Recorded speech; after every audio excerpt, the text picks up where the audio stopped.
This small country store behind me, with a customary crowd of idlers on the front porch, or stoop, as the South Africans call it, might be found in any small rural American community.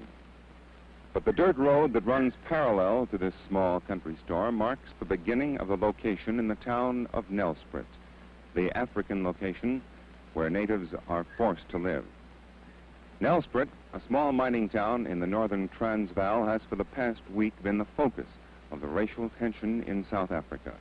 It started with a protest march by some 400 native women on the police station.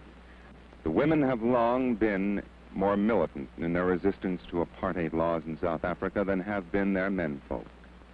And in Nelspruit this week, the African woman has suddenly become the focal point of resistance to the nationalist government. Nelspruit on the surface this rainy, humid day looks as quiet as that scene on that rustic front porch of the store. But in reality, Nelspruit is still tense after a week of trouble. Big trouble and violence, even in South Africa.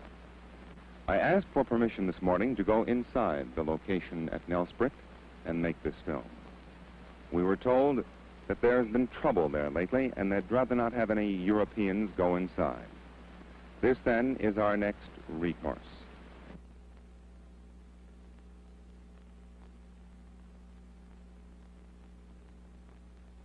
What is behind the firm, continued refusal of African women to accept passes?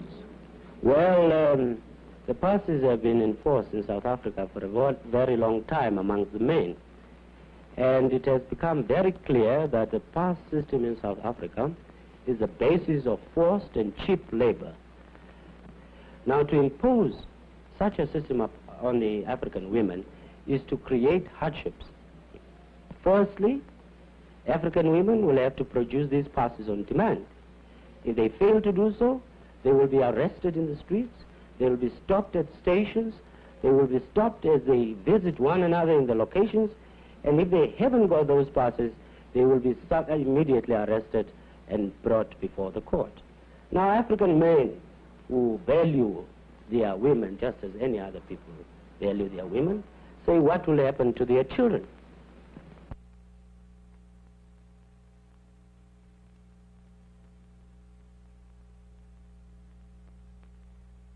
Ladies, why was the Black Sash formed in the first place? Well, the Black Sash was formed in the first place because the nationalist government introduced the Senate bill into Parliament. It was a bill to expand the size of the Senate to almost double the size of its original size. And you fear that this would do what? Well, we felt that it was a legal trick, or we didn't know whether it was legal then, but we felt it was a piece of trickery and against the spirit of the Constitution. What has been the official government reaction to your protests of mourning? The government have ridiculed us for mourning. They don't understand, or say they don't understand, why women should stand mourning a constitution. They think we would be much better staying at home and looking after our children. And obviously you both disagree. Well, we think that we do look after our children. We feel very much that this is looking after our children, because after all, it's the future of our children we're worried about. If I had no children, I don't think my interest would be nearly as keen. In this connection, it's been said that the South African woman, the white woman, occupies a privileged position in the world because of the abundance of servants and cheap labor here. Wouldn't this somehow conflict with what you're trying to do, arouse women to a protest? Yes, it does. I think that we are very privileged women in that we are not tied to the kitchen sink as so many women are in other parts of the world. And I think that is all the more reason why women should play their full part in the duties of an individual in a democracy. We feel that democracy cannot work unless every individual knows what her obligations are in a democracy. But I think you're putting the standard of morals very low if you reckon that we are going to go on supporting apartheid just in order to keep our servants. One final question. Being very realistic, how soon can you hope to take off that black sash? Well, I'm afraid not in our lifetime. By far the largest church denomination in the Union of South Africa is the Dutch Reformed Church, with a membership of almost 2 million white and non-white members. With us this morning is Dominee Adrian Berger, Secretary of the Federal Council of Dutch Reformed Churches and editor of Die Volkte, the Transvaal Church magazine. Dominee Berger, you believe in apartheid as a way of life? Yes, I do. Why? In South Africa. Why is that, sir? Because the race which is in a lesser state of development is by far in the majority here. And numerically, of course, they are much stronger.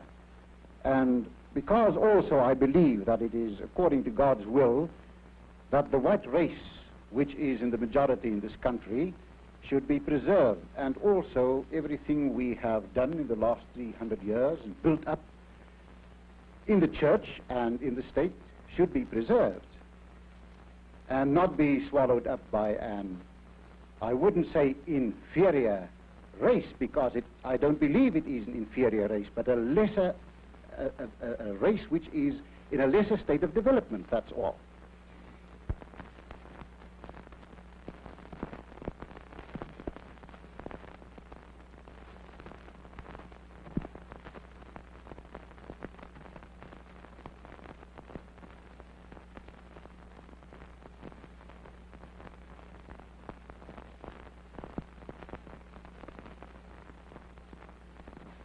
You, sir, have been fighting a fight for a long time that requires, as I see it, a great deal of quiet, sustained courage. Don't you ever have a sense of futility, of uselessness? Well, there come times, of course, when one does feel that you're frustrated in what you're trying to do, and yet, on the other hand, there's a great thrill in it.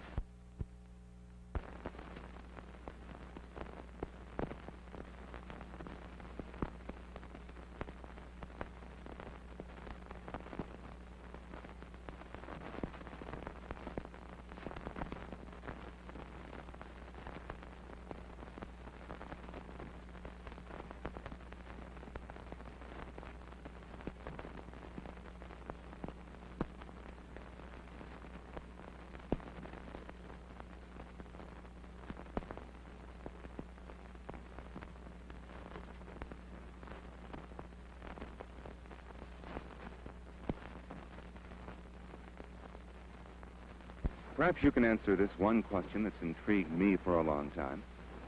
There are, I am sure, devout believers in apartheid who are also devout Christians.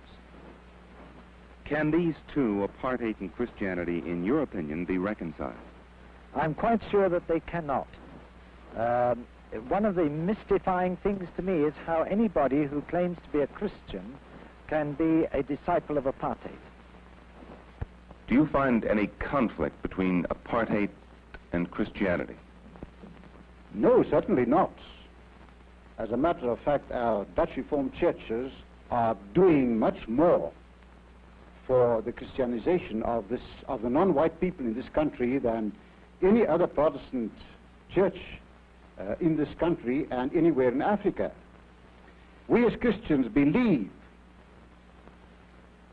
in the development of the non-white people, and we certainly try to develop them as far as possible by building their churches, subsidizing them in their church work, and we are also trying to give them leadership where they want it. And our experience is that these people prefer to be left in their own churches. As a matter of fact, there are 9 different non-white churches belonging to the Dutch Reformed Church amongst the non-white people. And they prefer that. There are instances when we come together on a higher level in conferences and sometimes also in their churches. We often come there as white people to visit them, and there are also instances where we even have communion with them. Can you foresee any eventual end to apartheid in the Dutch Reformed Church? The Dutch Reformed Church does not practice apartheid because we believe that integration is religiously wrong or ethically wrong. Certainly not. in theory, we have nothing against integration. It's only a matter of practical policy in this country. Now, for this moment, if conditions should change, this or any other practical policy could also be changed. I see. But is there any corollary, do you think, between American segregation and South African apartheid? No, I think, well, in one sense, I think it's all part of a world pattern. Mm-hmm. I think that the white race as a whole find it extremely difficult to realize that they can no longer dominate the whole world. But the thing that encouraged me in America is that in spite of what has happened and is happening, the general trend is in entirely the opposite direction from what is happening in South Africa. Do you, sir, believe that there's any possibility now or in the immediate foreseeable future of large-scale violence in South Africa? No, there are a lot of people who seem to be very fearful that this may happen. But for my part, I am convinced that all the responsible leadership among the Africans and the Indians is determined at all costs to prevent violence if they can possibly do so.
Mr. Prinsloo, what is the basic philosophy underlying apartheid as a way of life?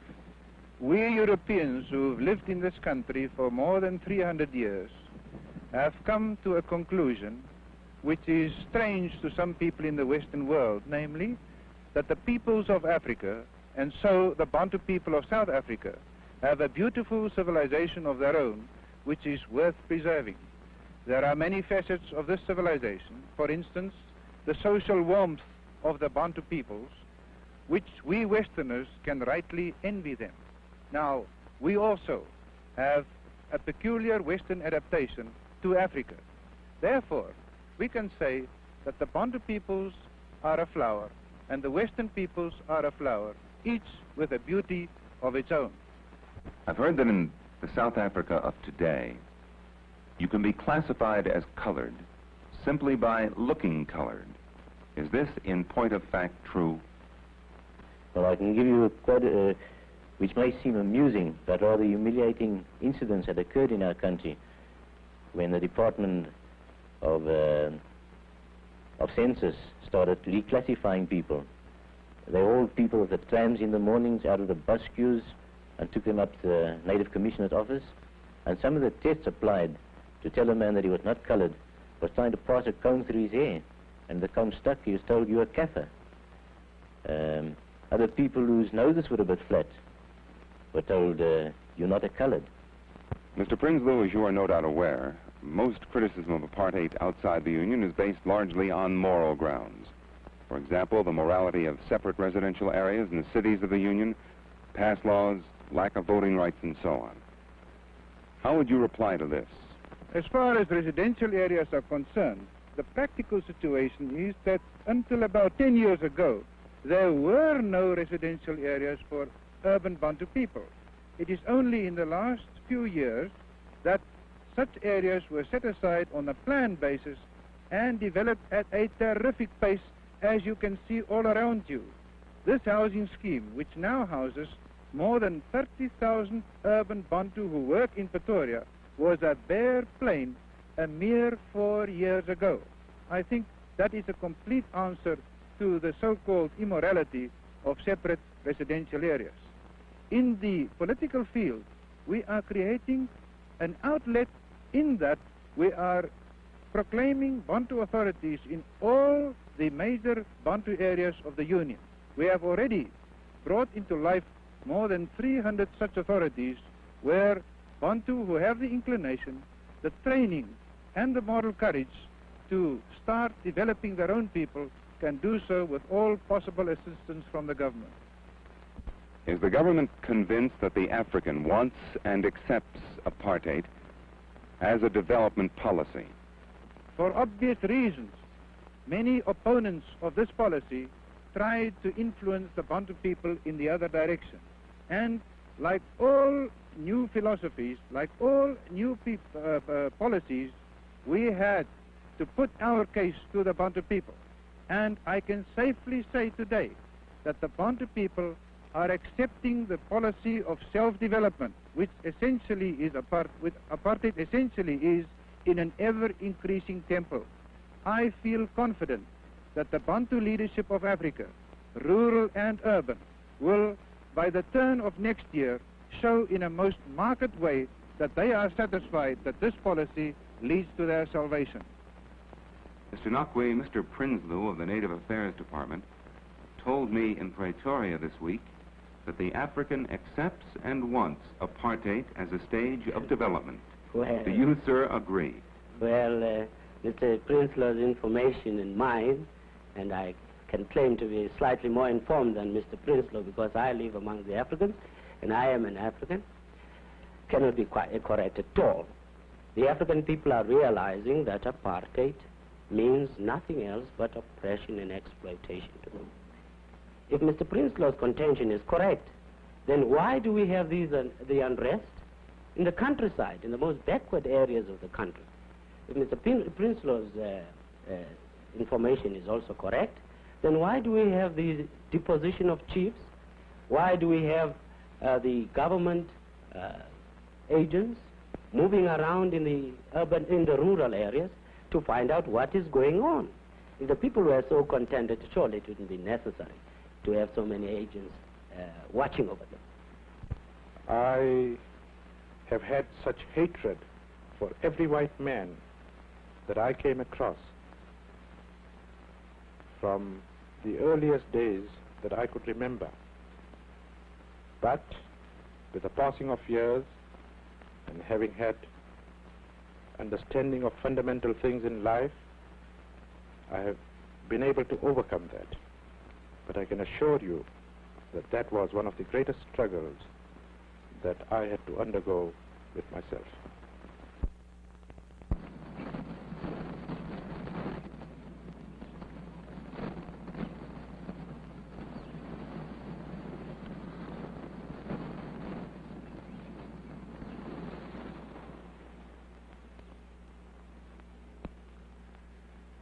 Mr. Payton, it's a tall order and a big question, but if you can do it, how would you characterize the emotional climate of South Africa today? Well, I think probably it's hotter than it's been for a long time. In what way? In regard to its race problem? Yes, in regard to the relations between the groups, I suppose the relations between the English-speaking and the Afrikaans-speaking group are colder. Mm-hmm. In view of the daily indignities, humilities, and in some cases actual hardships, economic and otherwise, that the non-European is subjected to because of the apartheid laws, do you ever wonder at or puzzle that a non-European can ever be civil to a white? Oh, that thought often occurs to me, Mr. McCutcheon, because, you know, we have many non-European friends, and sometimes you do wonder how they can go on liking you, you know. Do you, Mr. Payton, fear in the foreseeable future any widespread violence in South Africa? Well, that's what everyone fears. It's not just me. It's not, I mean, whether you're a white nationalist or whether you're a black man or whether you're English-speaking, whether you're an Indian, I think all of us have that fear that violence one day will. There will be violence one day. Mr. Payton, I read a quote by you once, not so long ago, in which, if I can recall it, you said you might hesitate to rush forward to help an African injured on the street. Is that the essence of what you said? Do you recall it? Oh, yes. Yes, that was quoted in that book Drum by Anthony Sampson. And I think it was 1948. I think I got a bit better since then. But the point I was really trying to make was that in this kind of race-mad world in which we live, that a white man, even if he went to the assistance, might well hesitate before he did. I think that you might find that in many parts of the southern states, too. There's been much talk here, I understand, of passive resistance. As a matter of actual fact, however, can the African, the Indian, or the colored, in his present economic state, financially afford a long period of general strikes or passive resistance? I would imagine no. You know, you haven't got powerful trade unions here who have built up great funds. Mm-hmm. But nevertheless, I mean, there are significant things happening. You know, you've heard of the bus boycott. Yes, I have. Here in Johannesburg. There was an example where people, by their determination, forced not only the bus companies, but also the government to retreat. Mr. Payton, you love this country very much, despite what's been happening here for the past few years and what's happening here today. How does it make you feel when you are aware that your beloved country is the subject of so much worldwide condemnation? Well, you see, I have so many friends in other countries, Mr. McCutcheon, and I know that I'm not the subject of their condemnation, and I must say that makes it much easier for me to bear, you see. But I understand well the reasons for this condemnation, and much of it is justified. But it doesn't personally make me unhappy, except I would say this, that when I go overseas, I meet people who start condemning South Africa, that very often I find my blood beginning to get warmer, and I find myself defending it, even defending the government, in fact. In what examples, for example? Well, I can give you one very good example. I remember sitting next to a fellow at dinner in San Francisco, and he said to me, this Dr. Milan of yours must be a very vicious old man. And I said to him, you know, that's not true. Actually, Dr. Milan is in his own particular white world, he's quite a nice old gentleman. But when he comes into the world of race, and when race morality becomes his supreme morality, which it is, that's what apartheid is, it's race morality, then he will take any step whatsoever to ensure the supremacy of his own people. In other words, Mr. McCutcheon, if you make your own survival your supreme moral value, then you're capable of almost anything, even though you're a nice old man. Mr. Payton, as magnificent as this country is physically, aren't there those who find it difficult, if not impossible, to continue living in this climate of fear? Oh, yes. Oh, yes. I know quite a number of people who have finally decided to leave the country. Perhaps for their own sakes, perhaps for the sake of their children. This question of apartheid has been placed, so far as the non-European is concerned, so purely on a question of color, that theoretically, if the black man should come into power in South Africa, is it not possible that the pendulum might swing the other way? Is there any justification to fears that the white man would, in truth, be driven into the sea? Well, that's a question that lots of people ask and no one can answer, Mr. McCutcheon. I would say that amongst the African people, there are some of them who have, under this present dispensation and the dispensations before it, will come to hate any kind of color discrimination whatsoever. Mm-hmm. And I find it hard to believe. I mean, I don't say the feeling of revenge will be entirely absent, but I find it hard to believe that they could set up a state in which their whole aim would be to discriminate against white people. I find that difficult. Yes, Master. Yes, Master. Yes, Waltz.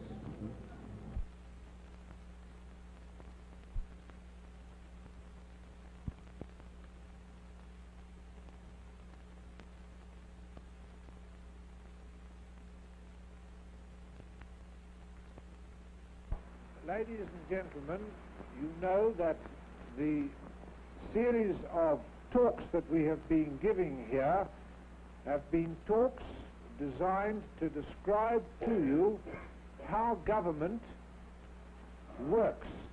And you've had talks recently on government and law in general, and also a description of how the parliamentary machine works in South Africa.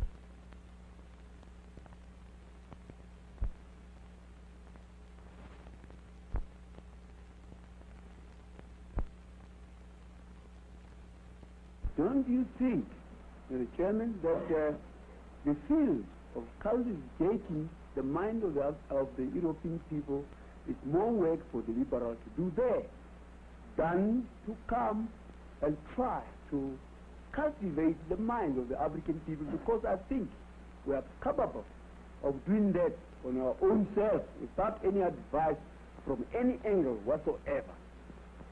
Let us understand that here in South Africa, and in fact in the whole of Africa, we are dealing with a national question. And Africa is not very peculiar in this respect.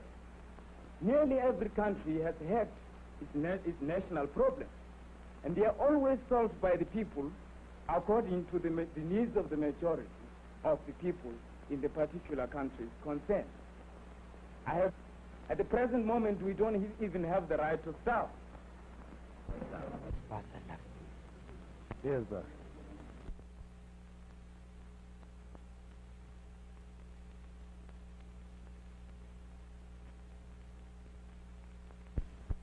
Mr. Brinslow, if we could define a term that's intrigued me since you started to use it. You have said repeatedly that the non-European is different from the European. Now, in your mind, is different synonymous with inferior?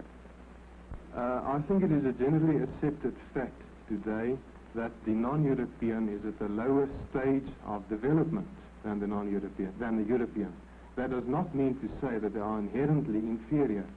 Circumstances amongst which they have grown up and, their whole cultural background and everything, their whole diet, which would lead to physical or physiological changes in their whole nervous system, would all lead to a general idea of inferiority amongst them when you compare the average non-European with the European. But I do not believe that the non-European as such is inherently inferior. He's merely at a much lower state of development at the present state of Well, let's take up those two. Yes, boss. Yes, boss. Yes, boss.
Yes, boss.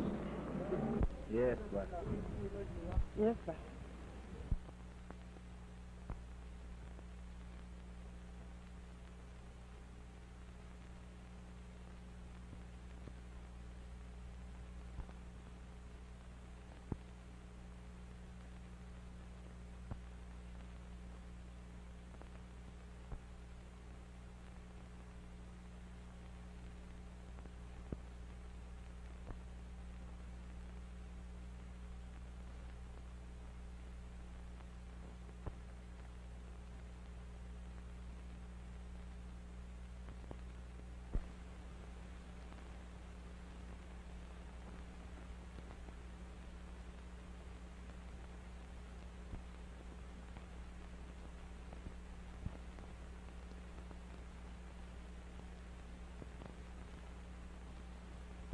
Yes, boss. Boss. Yes, boss.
Do you, as a man of sensitivity and intelligence, ever get used to apartheid and what it does to you?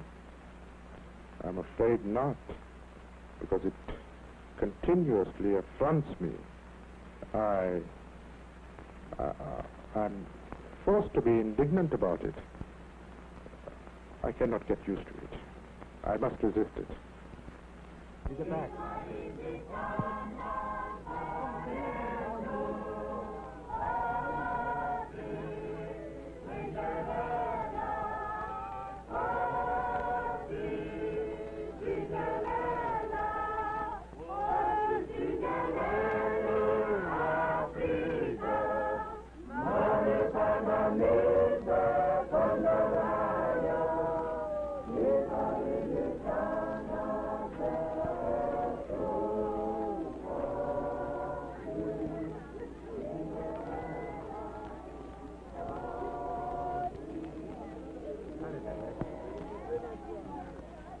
Africa! Africa! Africa!